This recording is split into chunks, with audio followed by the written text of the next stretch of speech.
Hello, I'm Arya.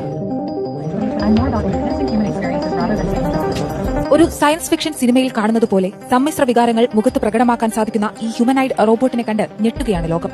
ഒറ്റപ്പെടൽ അനുഭവിക്കുന്നവർക്ക് ഒരു കൂട്ടായി, ഒരു പക്ഷേ ഗേൾഫ്രണ്ടായി പോലും ഇടപഴകാൻ ഈ AI റോബോട്ടിന് കഴിയുമെന്നാണ് കമ്പനി പറയുന്നത്. മനുഷ്യന്റെ വികാരങ്ങൾ മനസ്സിലാക്കാൻ കഴിയുന്ന റോബോട്ട് ഇപ്പോൾ വിൽപ്പനയ്ക്കായി ഒരുങ്ങുകയാണ്. This is Arya. So this is our flagship humanoid AI-powered robot. You can talk to her and ask questions. So maybe we can have her introduce herself and say something.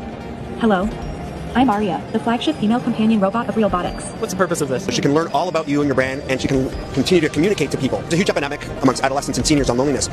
US ആസ്ഥാനമായുള്ള tech കമ്പനിയായ her പുറത്തിറക്കിയ AI റോബോട്ടിന് Arya എന്നാണ് പേരിട്ടിരിക്കുന്നത്.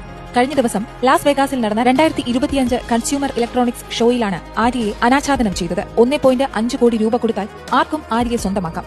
CNET പ്രകാരം റോബോട്ടിന് മനുഷ്യരുടേതുപോലെ വ്യത്യസ്ത മുഖഭാവങ്ങൾ പ്രകടമാക്കാൻ കഴിയും. യഥാർത്ഥ മനുഷ്യ സവിശേഷതകളും ഈ AI റോബോട്ടിനുണ്ട്. Meet Arya the female companion robot എന്ന തലക്കെട്ടോടെ എക്സ് അക്കൌണ്ടിൽ പോസ്റ്റ് ചെയ്തിട്ടുള്ള വീഡിയോയിന്മേൽ സമ്മിശ്ര പ്രതികരണങ്ങളാണ് ഉണ്ടാകുന്നത്. മനുഷ്യരെ മനസ്സിലാക്കുന്നതിനുള്ള പ്രോഗ്രാമുകൾ ആര്യയിൽ ചെയ്തിട്ടുണ്ട്. അതിനാൽ ഒറ്റപ്പെടൽ അനുഭവിക്കുന്നവരുമായി സത്യസന്ധമായ മാനുഷിക അടുപ്പം സൃഷ്ടിക്കുവാൻ കഴിയുമെന്ന് വീഡിയോ അവകാശപ്പെടുന്നു. This is Arya. So this is our flagship humanoid AI-powered robot. She's highly realistic. She has her own social media, so she might be competing with you one day. What makes her really special is that she can talk to her and ask questions. So maybe we can have her introduce herself and say something. Hello,